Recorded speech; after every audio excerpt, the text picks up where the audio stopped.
Section86.com. We're changing the world of podcasting one show at a time. 86 Productions.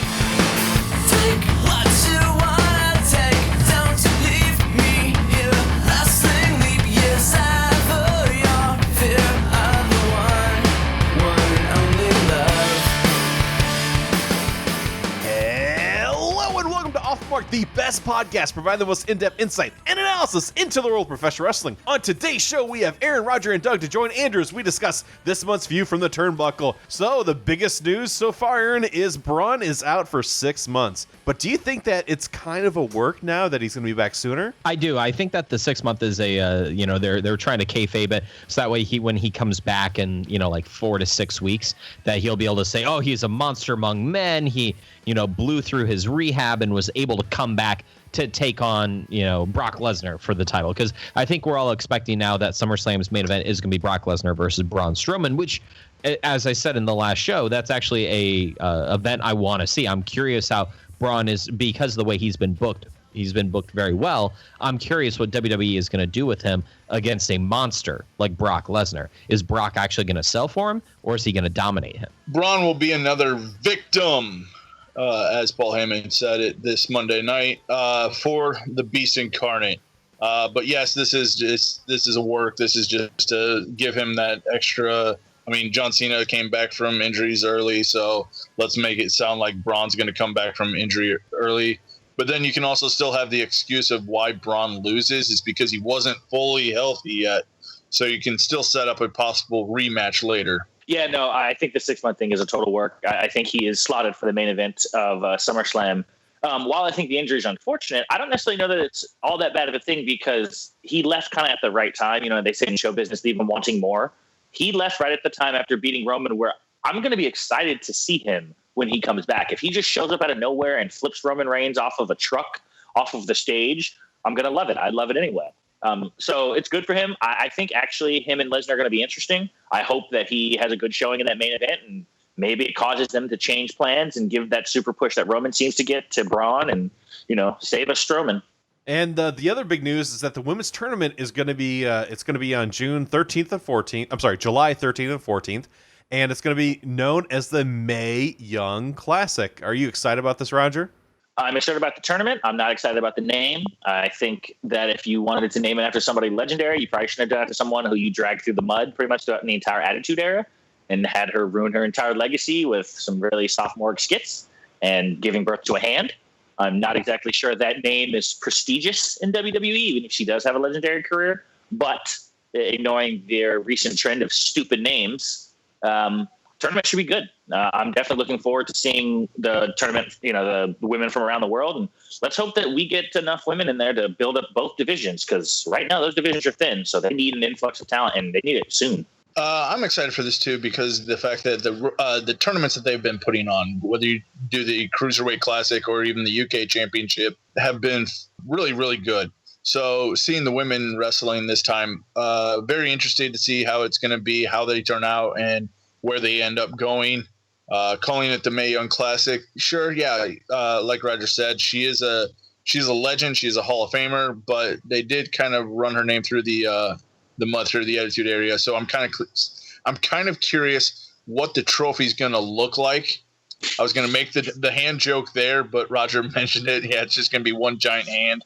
Or whether they breed out the hand to pass it out, because like they had for the tag team tournament for the they had the Rhodes boys there to hand it out. So why not hand out the trophy to bring it back, Sponsored by Hamburger Helper with the mascot of the hand. It's going to come out and talk, and that's going to be the trophy, I think. And that's it for our show this week, guys. Thanks for listening.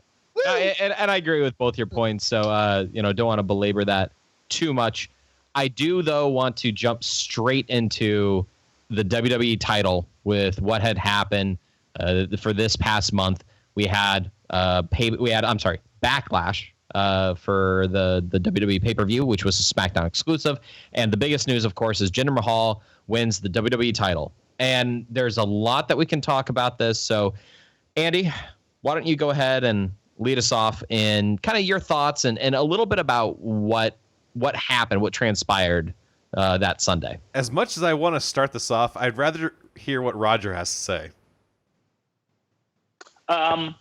As a general rule, I think reactionary statements oftentimes are obnoxious and silly and without merit. Every WrestleMania that we dislike can't be the worst WrestleMania of all time. Every main event that we dislike with Roman isn't the worst WrestleMania main event of all time.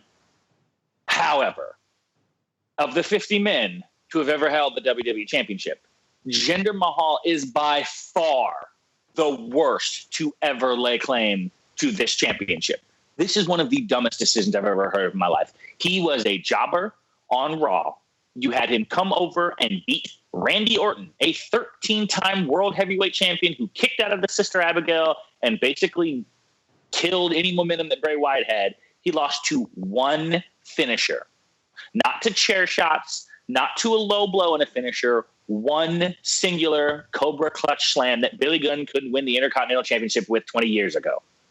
Jinder Mahal has done nothing special. He hasn't cut a great promo. He hasn't wrestled a great match. I couldn't tell you a single move of his that I even like. And now you're going to give this guy the premier championship, a championship that John Cena and AJ Styles put on a classic for at the Royal Rumble. This screams of, and I've seen people online talking about, oh, yes, you have somebody who's hated now winning the championship, and Vince loved it. It's like, you know what? There's a difference between, boo, I want to see this guy get beat, and this is so bad, I'm going to turn the channel. Well, Jinder Mahal is going to make me turn the channel. A meme should not be your heavyweight champion, and that's exactly what SmackDown has, is a meme for a heavyweight champion, and it is a joke. A lot of good points by Roger there. I don't understand. Well, I understand why they put the title on him. It's a business move, not a wrestling move, and I don't agree with that. Your number one audience is the North American audience. Your number two audience is the UK audience. Your number three is the Indian audience, and I understand you want to promote it, you want to acknowledge it. You're opening a new, like a performance center there for India, but you're not touring there until September. So does that mean we might see a long title reign by Jinder? Hopefully not. Bringing back, the meme that should be brought back is #cancel the network. At least for SmackDown purposes, this was absolutely, like, I could not believe it. I had to step away from this match to handle some other business. And then when I came back and I saw him with the title, I was like, oh, they're going to go with the arc that he stole the title again. And then they announced him as, this is your new champion. And it's like, and I'm done. I turned it off. I could not believe it. It took me a while to even try to rewatch it just to see what happened. Because it wasn't even like the Singh brothers interfered to a point to damage Randy. All they did was distract him. And that is not enough for me for Jinder Mahal winning. I understand WWE likes to troll their audiences too, but one of the things I was talking to Andy before the show is they had a horrible time selling out a Chicago pay-per-view. A Chicago pay-per-view. They had 9,500 tickets sold before they even announced one match. The ending tickets sold was 9,800. They only sold 300 more tickets after they announced this match. That is horrible. That should flat out tell you he does not deserve to be there. And I'm so glad that when we had the option of either going to Backlash or even NXT, we selected NXT. I am so happy I did not go to this pay-per-view. And the other problem I have with him actually being the champion, and they're pushing the fact that, oh, they're touring in September. He's Canadian. No one's brought. That's the thing. He's Canadian. He's not even Indian. That's his nationality. His ethnicity is Indian. He's of Indian descent. So, right. He's the first generation born in Canada. But I do understand what your point is. I have a slightly different view than Doug and Roger, just a little bit. But I do want to preface it with this. Starting in 2017, Jinder Mahal so far has defeated Big Cass in a handicap match. His next win came in a 4-on-4 match, which included Braun Strowman on his team, taking out Big E, Big Cass, Enzo, Kofi. Next one was against Sin Cara. After that, he lost over and over again to Big Cass and Enzo with when he was teaming with Rusev. Obviously, he was the one eating the pin, too. His next win was against Curtis Axel. After that, Curtis Axel. After that, Curtis Axel. After that, it was Six-Pack Challenge. What does that tell you? It tells you that Raw is better than SmackDown, according to WWE. Right. I mean, but that's the thing. He was beating Curtis Axel. That's the only person he was really beating until the Six-Pack Challenge. And then obviously, then he goes over Sami Zayn, AJ Styles, and Randy Orton. I actually don't have an issue from a business decision to have Jinder Mahal win the title. The issue I have is the way that you go about it, because this is 2017. If you know that you are going to India, because this was announced, over a year ago, because Del Rio was doing promotional work for it. So if that's the case, you're going to India. And so you know that, hey, we have one Indian on our roster. Let's try to protect him a little bit. And all those losses that he has had so far in 2017, he didn't need those. Those are ones where maybe you do 50-50 bookings. So, maybe he gets win over Enzo. Maybe he does a single match with Enzo. And you try to build him up a little bit. Maybe he's contending for the U.S. and the IC title. If you do something like that, I would be more okay with it. But the issue I have is the fact that the booking does not make sense. You could not just have all of a sudden Zack Ryder win the WWE title and then be like, what? It can happen. And I mean, in Zack Ryder winning it over Jinder, I would be more okay with. But Jinder, and it's not because he's a heel or, because he's Indian. It's the fact that they booked him so poorly. This is a man who lost a singles match to El Torito. So that is the biggest issue I have with this. But at the same time, the business side of it makes total sense, because over in India, they believe that it is, partially real. And this is going to give them a really big boost in ticket sales, because if you're announcing right now that the WWE champion, Jinder Mahal, is going to be at, the September showings, he doesn't even have to be the champion at the time. This is going to increase ticket sales because he's currently champion.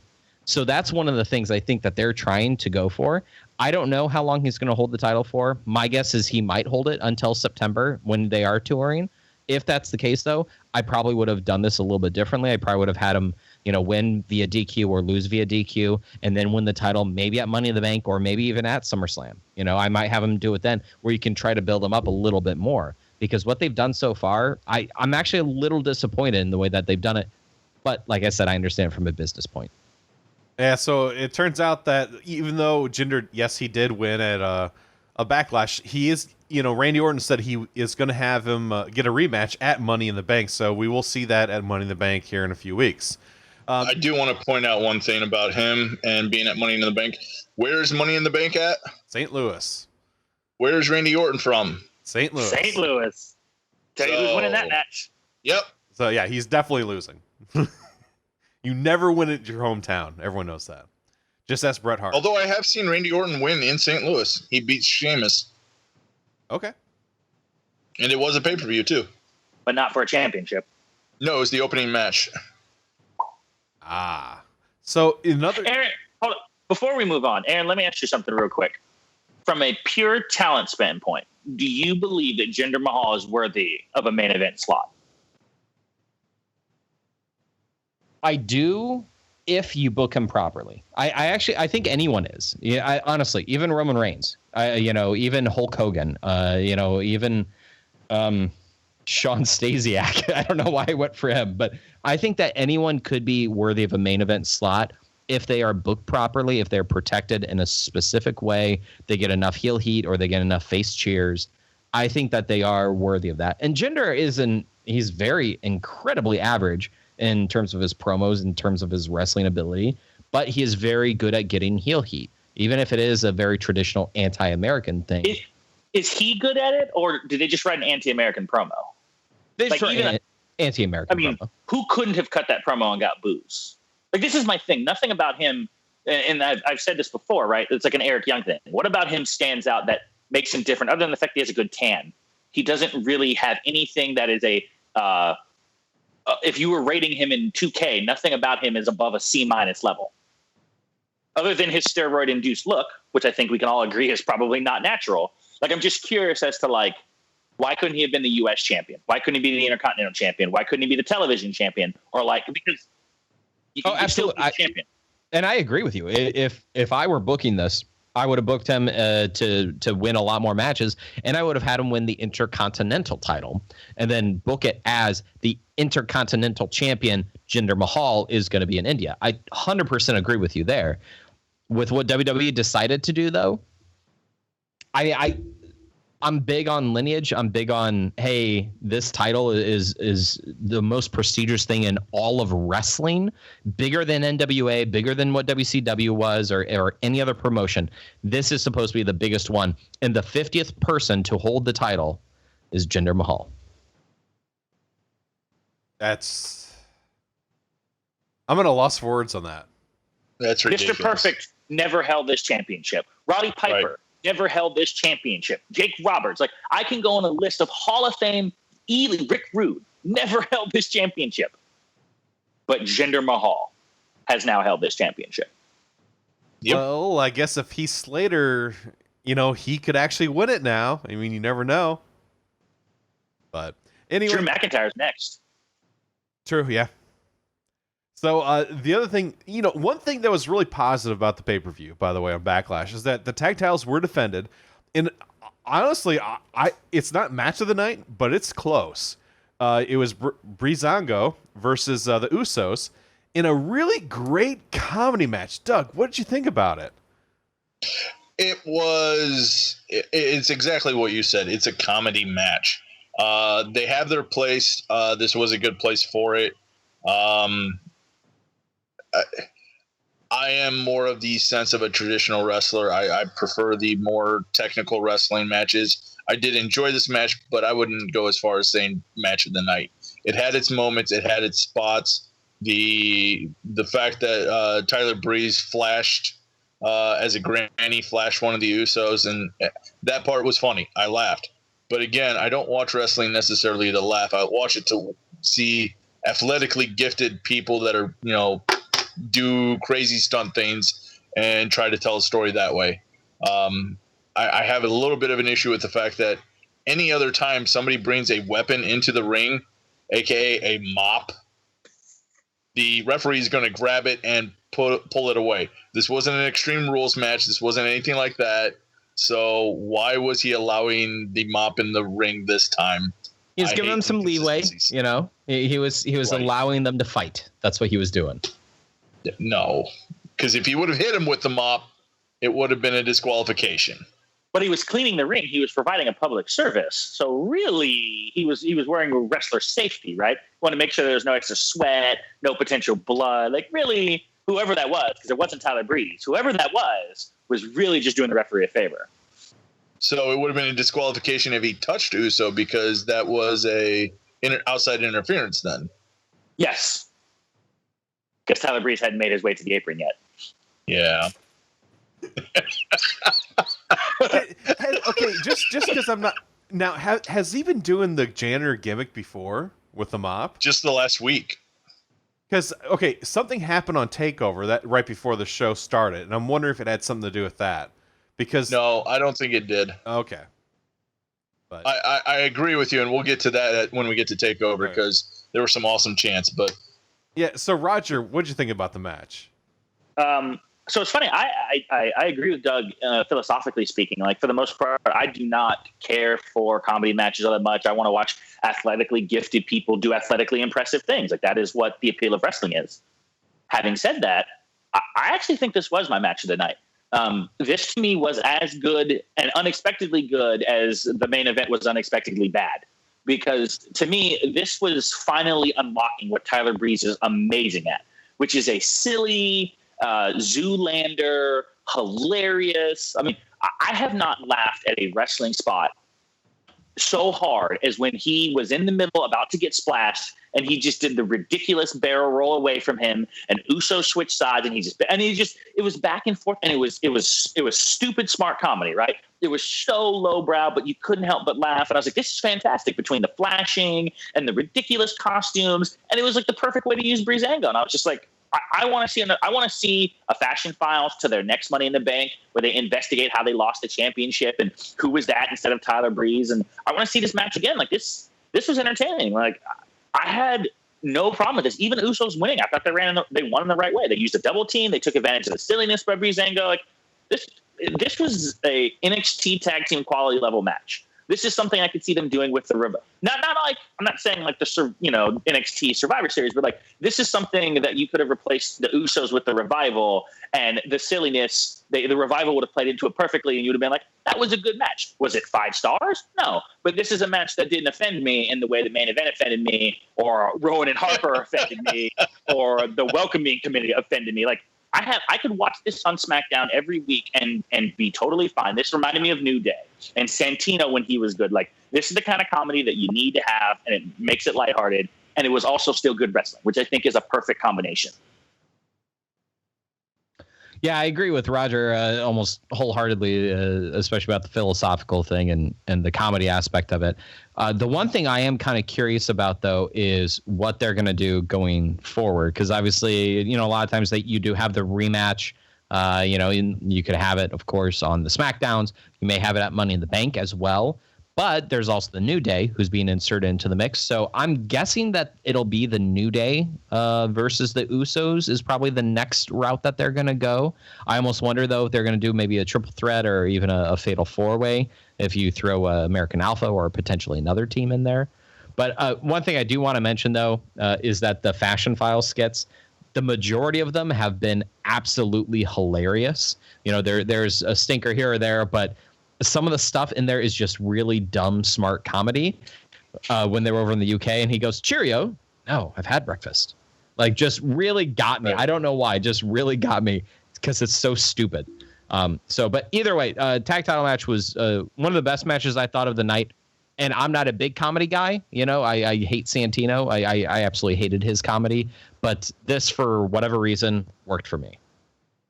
All right, yeah, I really enjoyed the match, and I had my family; they were all laughing about it. Just him rolling back and forth just kills me. If I saw that right now, I would probably, we'll just leave it at that. Anyway, so it was a great match. I hope they continue this, bring the New Day in, do a little 3-way dance. That'd be pretty cool too. So let's move on to the U.S. title picture. AJ Styles wins the number 1 contender, and then he faces Kevin Owens. Aaron, what are your thoughts on the match? It was a really good match. These two put on a really good story, and I thought that they did a really great job, especially towards the end when, AJ does the suplex to Kevin Owens on the apron, but then they go towards the tables, and, AJ is unable to get the Styles Clash on the table, and then, Kevin Owens is dastardly, puts his foot into the open hole, and then AJ just can't get out. Really good storytelling.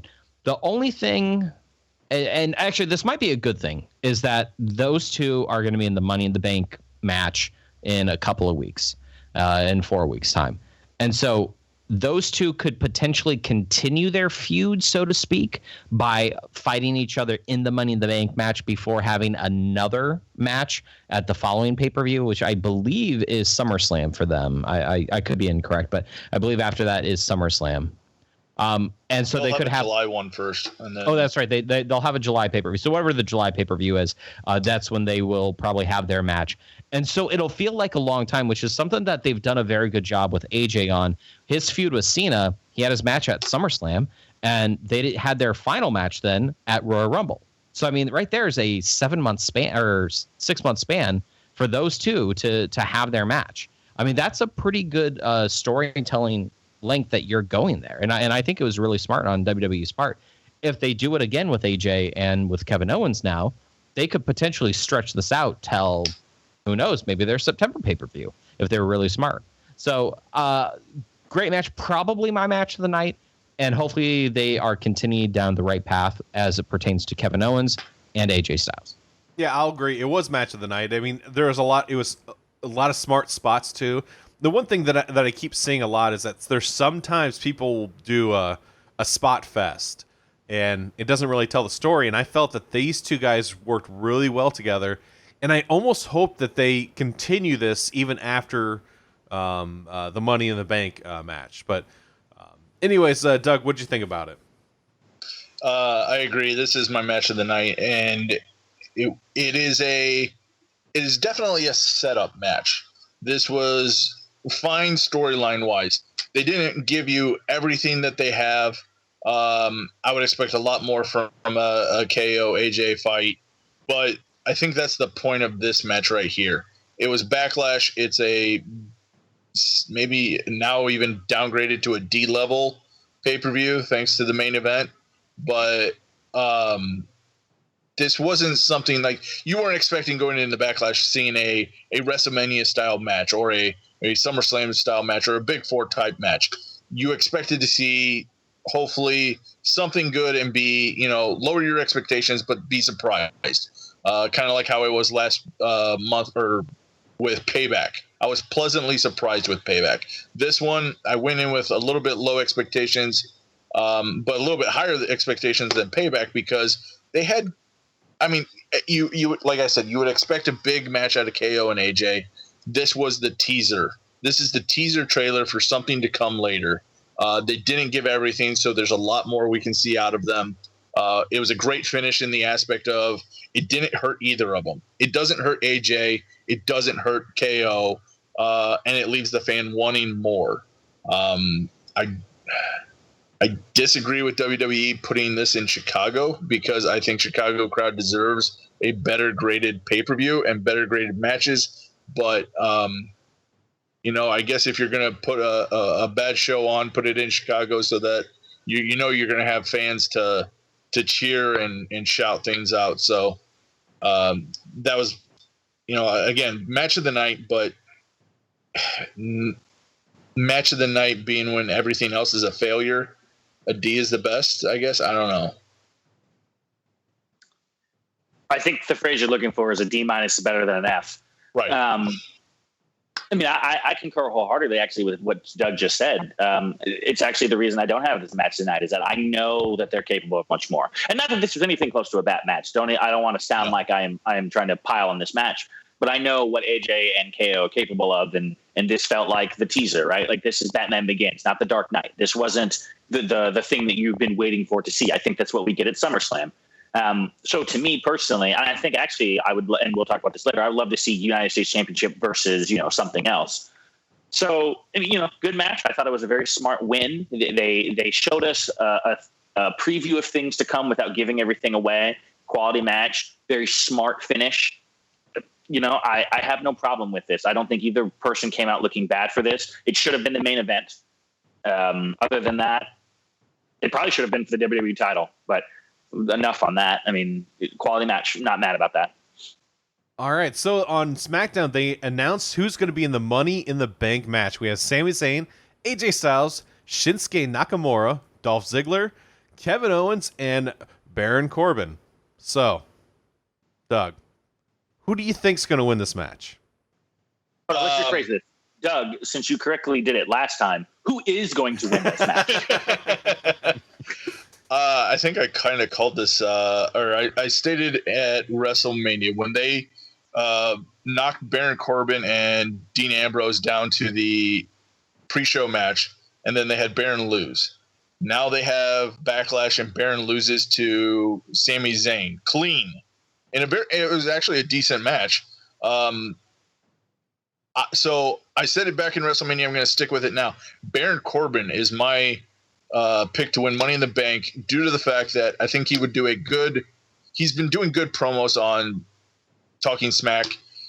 I think he can do a slow kind of, I don't want to say edgish because he's nowhere even close to the level that Edge was, but you could do a lot of those fake psych outs, kind of like what you did with Seth Rollins. Hey, I'm going to come out. I'm going to beat you. Oh, no, you know what? I'll wait till next time.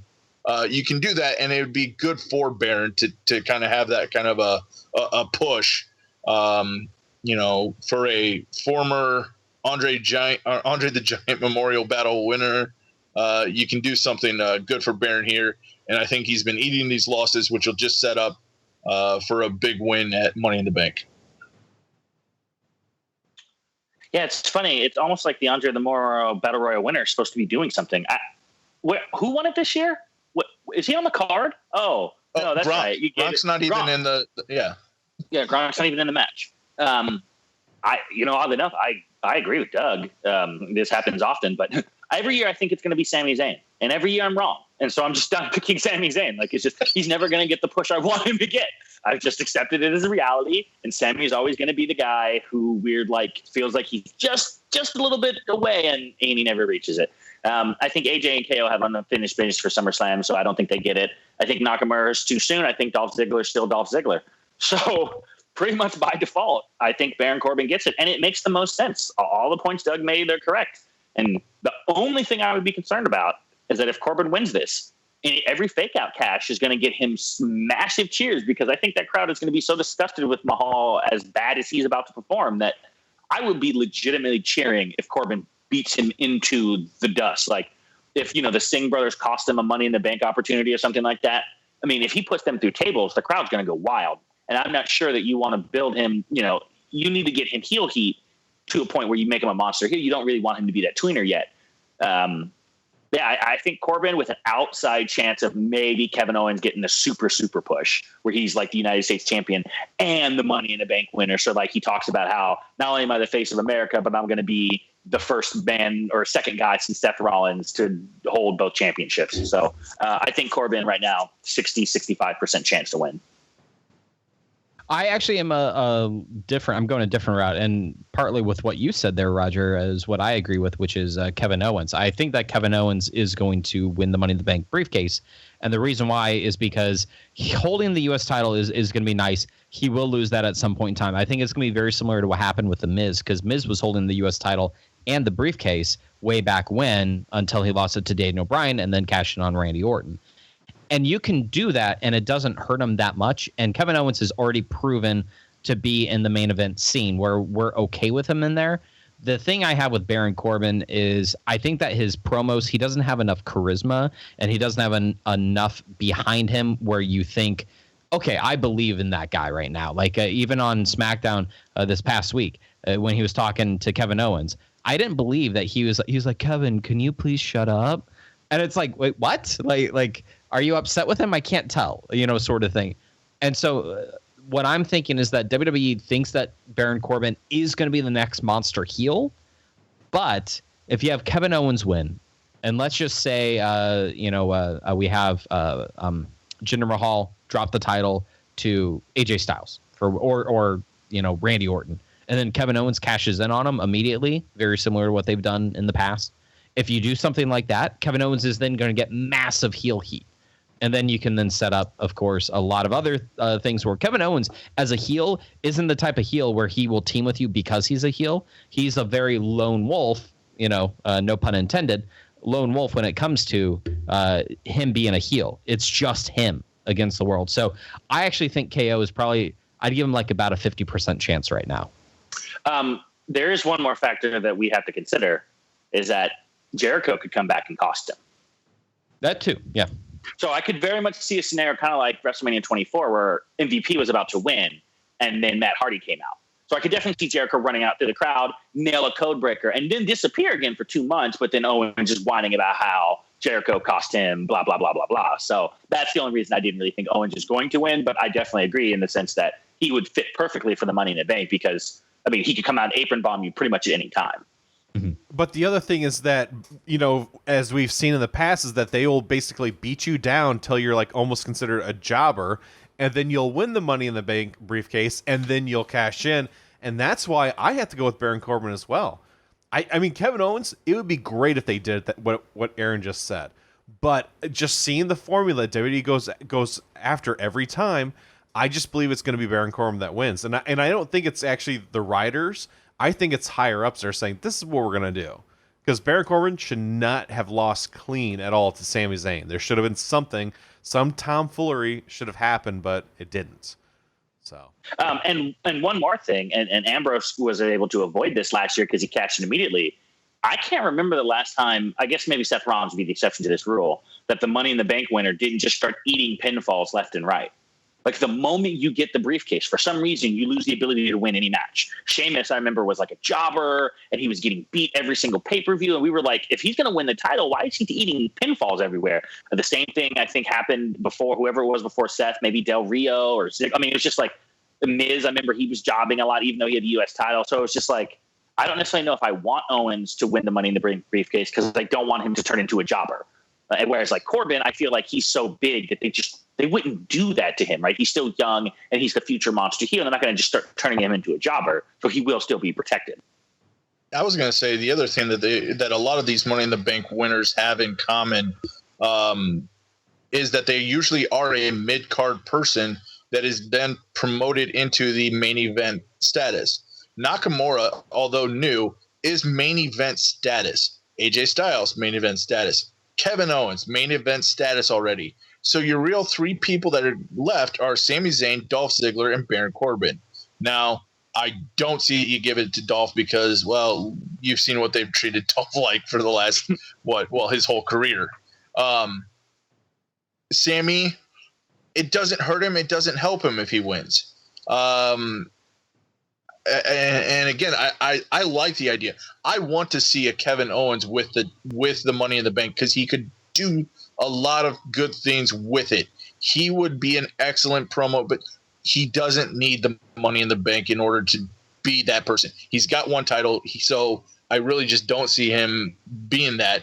Baron Corbin is that perfect underdog. Oh, they'll never see this coming, although 3 out of the 4 of us see this coming. And this is just it's going to be one of those. This is Vince's guy. That's right. He's tall and he's big. He's a big sweaty man.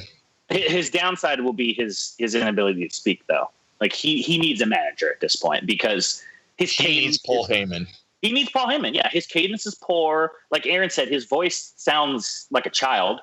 Right. And not in like the Mike Tyson scary, like this guy must be mentally unstable. He'll probably kill me in the ring type of way. Like I don't know. He doesn't sound threatening. He sounds like a guy who could just be a normal dude that you talk to in a bar. And I don't necessarily know if that's what you want out of a big 6'8", like former football player. So he sounds like he's trying to act very. Yeah, you're right. It sounds like John Morrison. It sounds very forced. Truthfully, I don't like Eva Marie, but she would have been perfect to be paired up with him. Because she draws heat, she can talk, she can't do anything else, but those two things she does well. She's not Dana Brooke, is what I'm trying to say. Right. Who can't do either.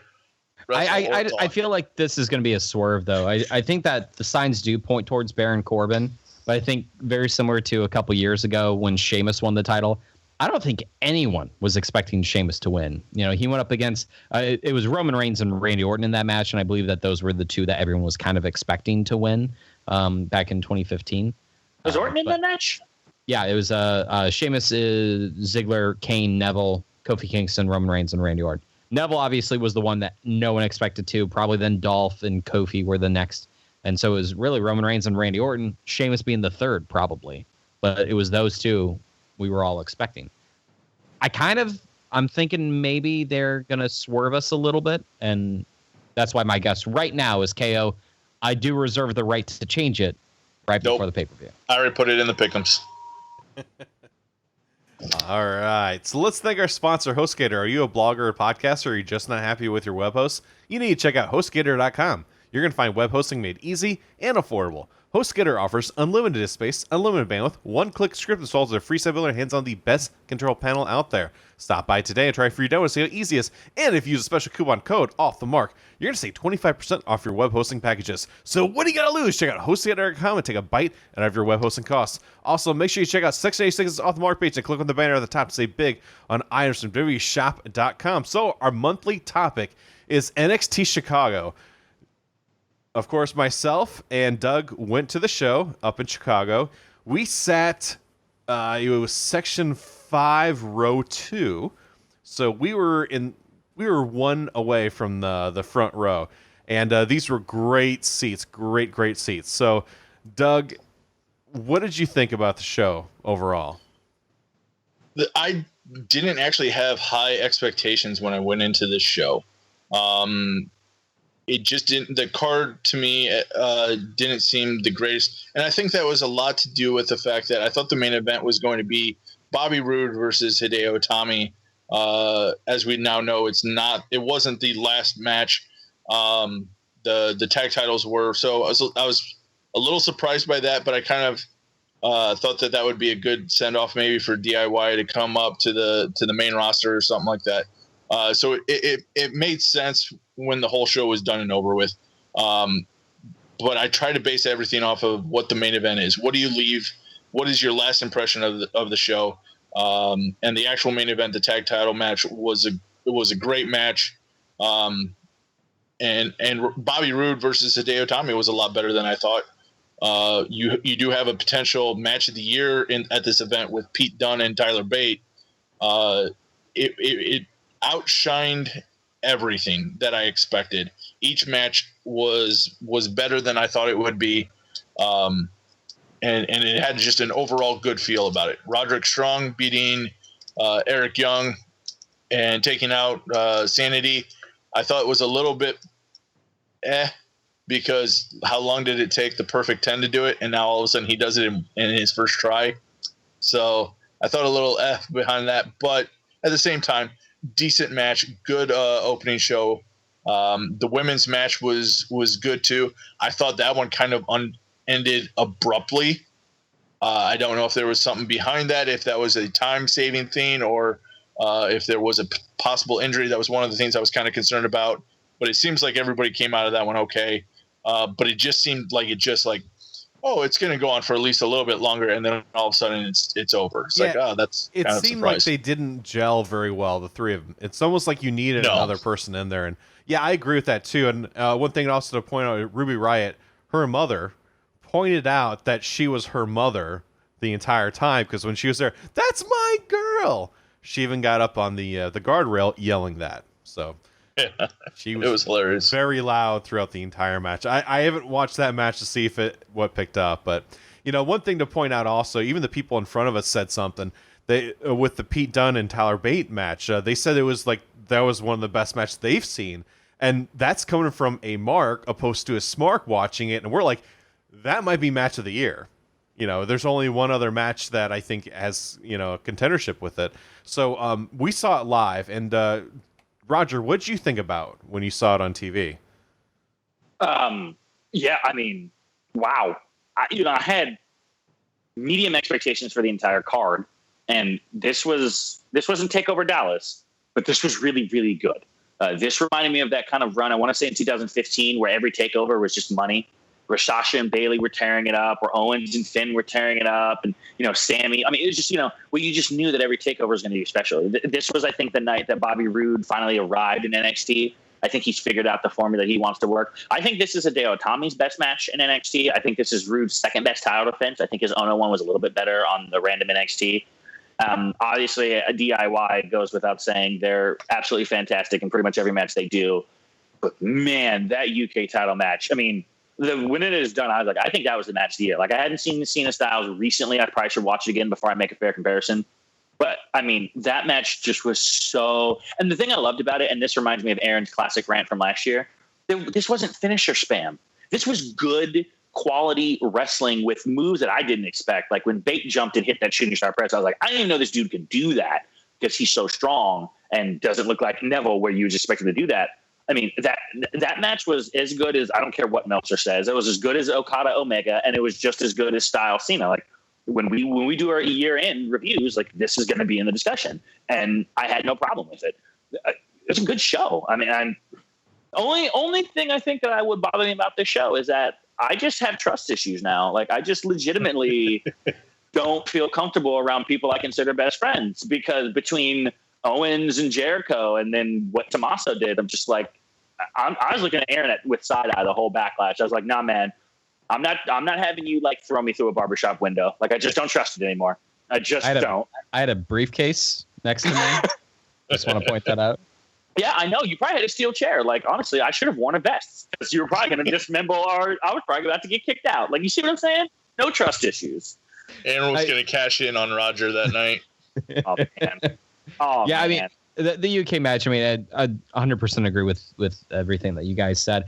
I was expecting the outcome of this because I figured they were going to do a chase for the title when they do actually launch the UK, programming that they're going to do. So that was kind of expected when Pete Dunne had won. But yeah, I mean, it was an amazing match. The next big match that happened was the NXT title match with Bobby Roode, who actually retained over Hideo Itami. Very good match as well. Andy, what was it like in the crowd for that match? Were they very anti-Rude? Was it very pro Hideo, or what was the atmosphere like? They were very pro Bobby Roode. That was the one thing that was pointed out, and nothing against Hideo Itami's wife and kids sitting in the front row. They didn't care. It was about Bobby Roode, and even before he even got up onto his the pedestal that spins around, people were already cheering for him. And then finally, when he gets up, when you see him walk from gorilla position to get on, that everyone's already cheering. And then the entrance itself was really, really, really good. Especially seeing it live, it was really good. Something to I think everyone should check out. I think what you meant to say is that it was really, really glorious. I'm sorry. Yes, it was glorious. And I just sat there. I was just in awe. I'm like, wow, this is so awesome. And if I'm correct, Doug, did Tommy, didn't he get booed when he came out? Not necessarily. There was it was more of it was a very mixed reaction. There wasn't necessarily boos, but there wasn't really cheers either when he came out. During the match, you'll hear several spots where people were cheering for Tommy or something like that, and you have that little bit. But I mean, it was just overwhelmingly Rude. I know I love this match for multiple reasons of just it is a glorious match when Bobby Roode came out there and he did his and they both did a great job working on one part of the body so that they couldn't do their finisher move. And then when he did hit the go to sleep, Rude rolls out of the ring. So it makes sense that why couldn't you get the pin after you do your finisher? He had to go out there, pick him up, and pull him in. I think there was two highlights to this match for me personally, and that's right when I tried several times to do to get some chance going. And right when they were against the ropes, I think right when Bobby Roode does the whole, he backs off from him, I tried to get a USA chant going. And people started laughing around me, and they're like, "Hey, he's Canadian." And it's like, "Yeah, I know." And then the guy goes, "Oh, you know what? We should start a USA chant." And so there was a little bit of that. Another highlight those for guys me was take over Dallas. Right. Needed them. But the other thing and you mentioned Dallas at the fan zone. There was a lot of this going on. Is every time there was a submission, the crowd started yelling, "Ask him." So every time there was a simple submission, I don't know if you guys, maybe it was a lot of times when I was there and you guys weren't, but the crowd would yell, "Ask him" in simple continuation. Like even some of the wrestlers got in on it, and so it would be the crowd yelling, "Ask him." Then the wrestler would say, "Hey ref, ask him," and then the crowd would say, "Ask him." Wrestler would say, "Ask him." So when Bobby Roode has him in a simple, I think, arm bar or something like that, I yell out, "Ask him." And if you do turn up your volume a little bit, you will hear one sole guy yell, "Ask him." And it's so funny because you'll see Bobby Roode then look at the referee and go, "Ask him." And I mean, I was like a little schoolgirl. I'll admit that. I was so overwhelmed that he said, "Ask him." It's like, "Oh, he heard me. He heard me. I can't believe it." I couldn't even do it again because I was so overjoyed and laughing. So that was a good highlight for me. But because we saw Hideo's wife and kids sitting front row during the match, after the match was over, my immediate reaction was to look over to see what their reaction was. And I was very, very surprised. His kids, not very surprised because they were crying. but his wife was laughing. And I think she was laughing at the kids because she knows, it's not real. Daddy's okay and all this other stuff. But she was legitimately laughing. And I couldn't help. It was like, wow, your husband just took a beating and now you're laughing. Please, where's Kevin Dunn with the reaction photo there? Zoom in on her. Swerve. She's with Bobby Roode. Right. She had a glorious night also. Oh. Was she victorious? Did she win? But it was a great match, and but it doesn't have anything to do with our next match, which was the tag titles. Yeah, I want to apologize to Doug right now. I'm sorry that I said, hey, that's a gimmick ladder. Hey, that's a gimmick ladder. I kept saying to him, so I feel bad for saying it, but it was pretty obvious. It's like, here's a black ladder, and this is kind of like a gray area. Of course, that's the... And the other thing is, why were the tag titles so low? They, literally, they put up a 6-footer or an 8-footer ladder.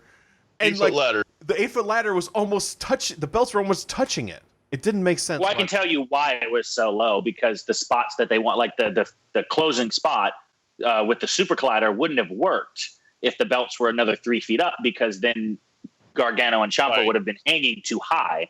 So they would have had to do something crazy where they knock them off and catch them. And then that way, right, where they were hanging, they could literally just grab them and then boom, and then the collider and then boom. So, I did notice that it was lower. I did notice that they were using the WLC ladders as well. But I don't think it took away anything from the match. It's just one of those things where I was like, I could climb up those ladders and be fine. And it was definitely gimmick ladders. I think it took a little bit away just in the fact that because the Authors of Pain are so tall themselves, it really looked like they could just have to jump up and they could have grabbed Yeah, that's the only thing. It just, logically watching it, you watch one of them take one step up and they could have grabbed the whole thing. And it's like, well, this doesn't make sense. Why would they even have to climb up any more on the ladder? One of them could get on the other one's shoulders. I was waiting for that. I was too. I was definitely waiting for the Christian and Rhino thing where he just put them on the shoulders, reached up. Thank you. We're done. Right. And then there's one guy that just kept yelling, just jump, over and over again. Was that me? I think it was you, and there was another guy behind us as well that was saying that. Yeah. But yeah. It was a very good match though, and I think there was very good storytelling there, especially when Gargano took the shot to the face when he pushed Ciampa out of the way. The thing I thought that was most interesting though is obviously at the end of the match we had Authors of Pain retain, and what was the like in the crowd, Doug? Because on TV we see them, they're embracing. Ciampa is like, look, dude, it's okay, man. We'll get it next time, sort of thing. And they're walking to the back, and for us at home, the logo comes up. We were safe. It's okay. Nothing's gonna happen. And obviously there was a turn. So, what was it? What was the atmosphere like there? I got the crowd. I was going to say the crowd during it was probably thinking the same thing I was, that this was the swan song for DIY. They're now going to make their move up to the main roster as a tag team, especially since you have New Day injured. You have the Revival injured. There is a need for new tag teams up in the main roster. So I think everybody was cheering. They were all yelling DIY, DIY. Showing their appreciation for all the hard work that they've done in NXT. But when you had Ciampa turn on Johnny, you got instant heel. Like there was, and I do find it funny because it was probably about the same amount of people. They showed 6 people being shocked. I watched the show afterwards. 6 people being shocked, and then they turned to one other person who was laughing his ass off. But everybody else, overwhelmingly turned on Ciampa. The FU chant, yeah. Everybody joined in on those chants. There wasn't a single person that was not joining in on those chants. It was overwhelmingly like Roger said, the trust of a best friend anymore is not there.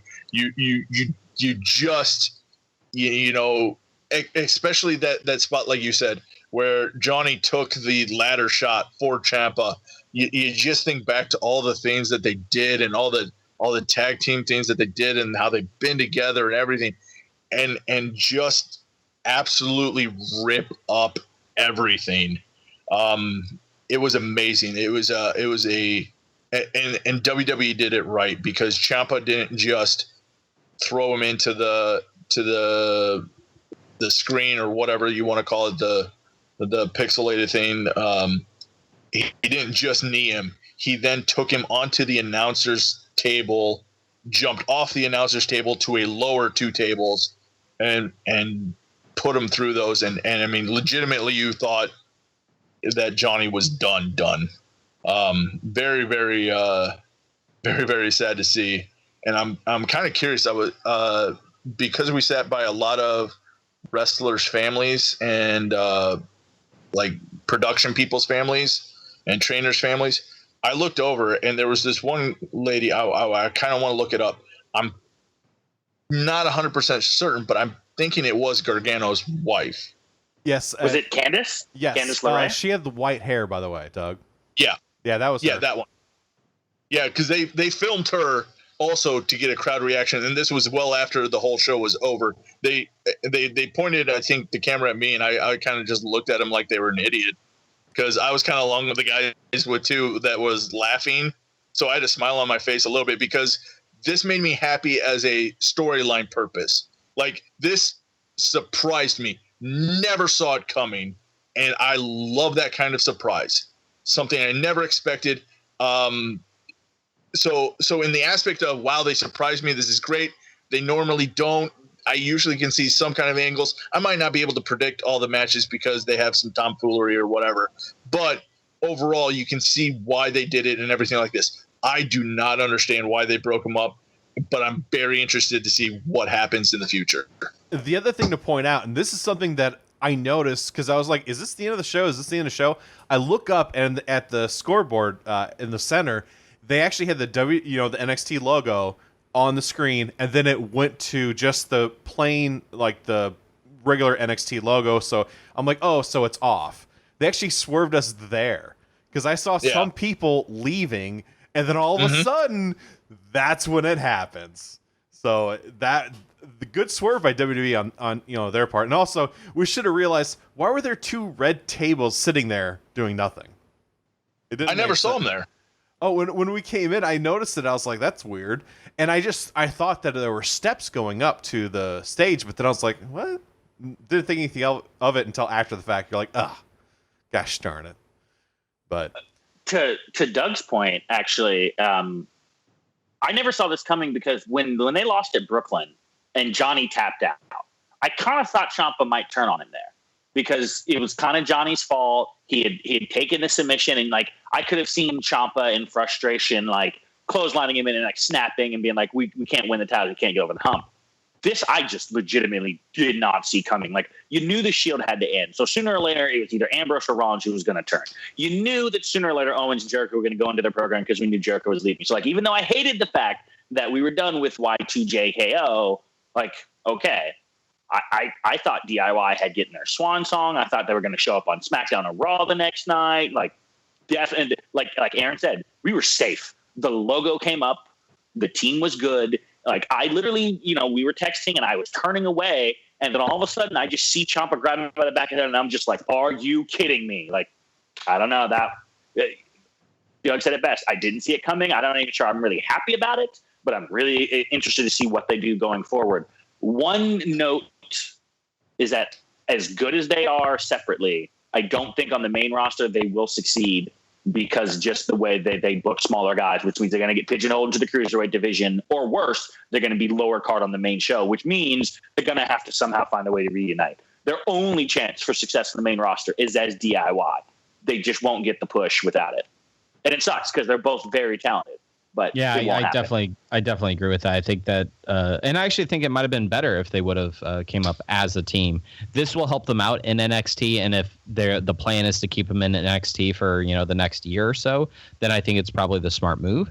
But I do think that them coming to the main roster, if they do, it would be better as a tag team. The one question I have for you, Andy, let me just start with you, and then we'll move to Doug. You've seen a number of live events this year and the previous year. So, Andy, for you, obviously, I'm assuming NXT Dallas was probably your number one event that you've seen. Where would this one rank? Would this be your number two? Would this be your third one? I think it would have to be number two, because NXT Takeover Dallas, that one is the best show I've ever been to.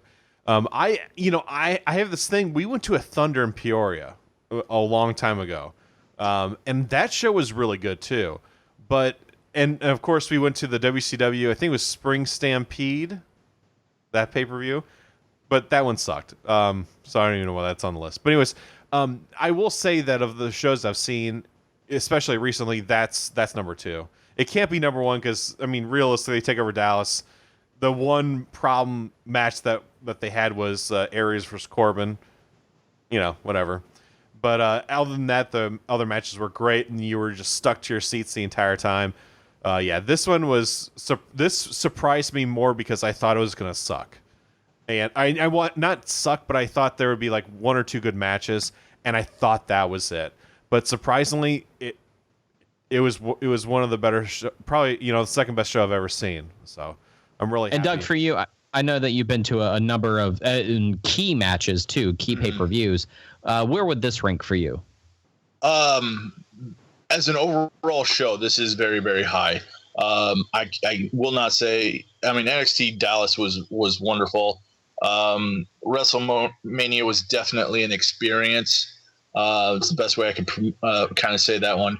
But I always have to dig back to Money in the Bank in Chicago with CM Punk and Cena as my ultimate moment, I guess, live. And that show was overall was still even great. As an overall show, they had two Money in the Bank matches, which I know some people didn't like, but I like the fact that there were two there. Because that's really why I go to Money in the Bank, is to watch the Money in the Bank match. And then you throw on a main event like that. That was just a phenomenal show. But overall, this is definitely a top 5 live event that I've been to. Again, like Raw 1000 was an experience. It wasn't necessarily a great show, but it was definitely a memorable experience. This was a great show and experience. So definitely top 5. Yeah, but overall, I'm just glad that we were able to go, and actually, I gotta thank Aaron for this, actually, because of it. Because if it wasn't for him, we wouldn't have gone to the show. So, right. Thank you, AP, for doing that for us. We did get a couple great chants. CM Punk, by the way, someone started that chant before the show started, which I thought was hilarious. But it only happened once Hideo Itami actually hit the GTS. Then you hear the CM Punk chants for a little bit, but then it was done. I thought it would continue. It was just kind of there. You guys were there. Did you hear boos? Because I could have sworn Yes. I heard the CM Punk chants, and then I heard boos, which drowned it out. Yes. Instantly.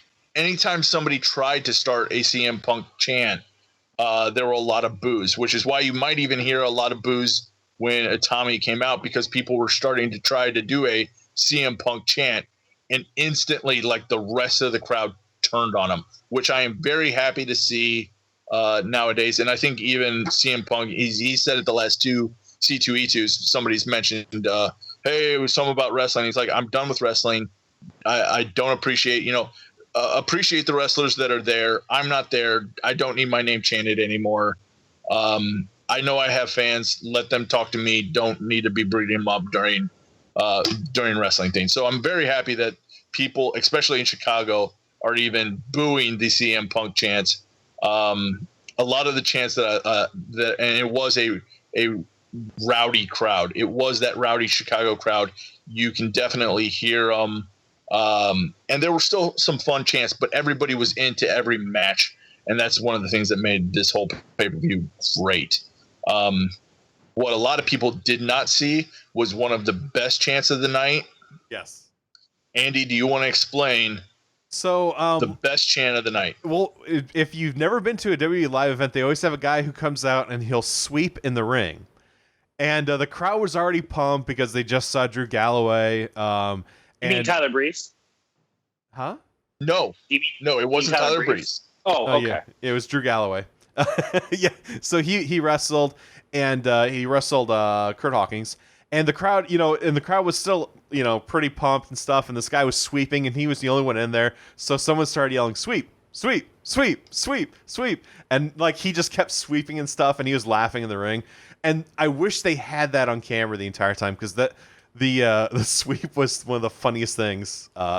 That one of the funniest chants that will never be on TV. But Doug, what was it? Let's go sweep, let's go, or sweep, sweep, sweep. There was sweep while he was actually sweeping, and then once he left, people started chanting one more sweep instead of one more time. And he actually then did. He ran back in real quick, did a little sweep. Everybody lost their mind, and there was a "Let's Go Sweeper" chant going on. A lot of people were just, absolutely going nuts.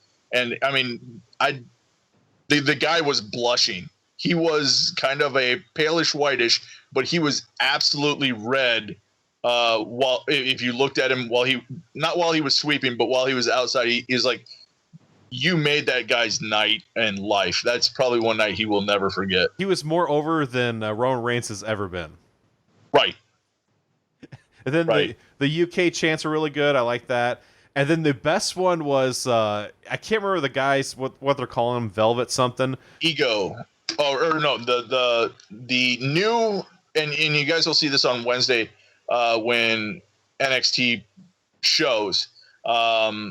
But everybody should listen for one of the greatest chants that I heard, and it wasn't the loudest, but it was still funny because they had a Chicago jobber there for this guy, and because people didn't even remember who this guy was, they started the chant "Let's go jobber."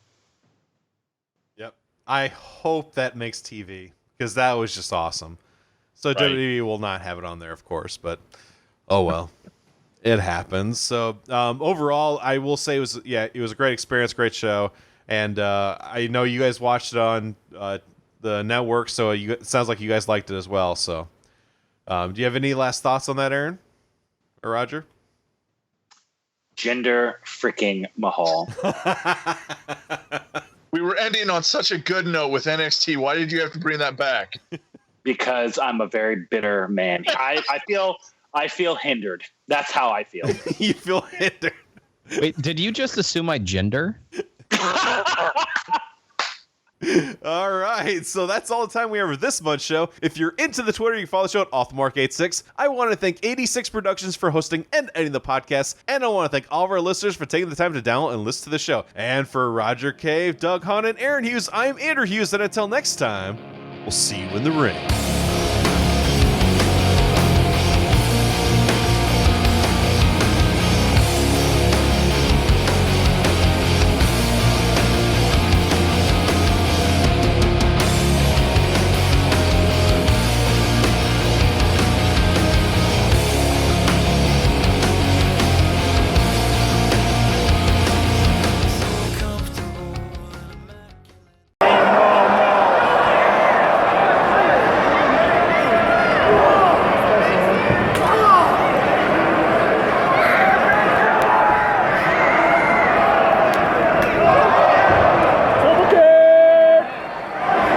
Super Kick Party? Super Kick Party!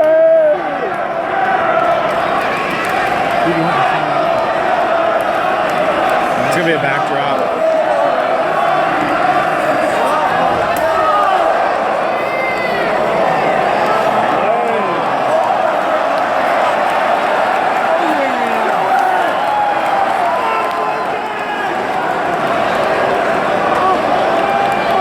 That thing looks like it can bust without doing anything. Just saying.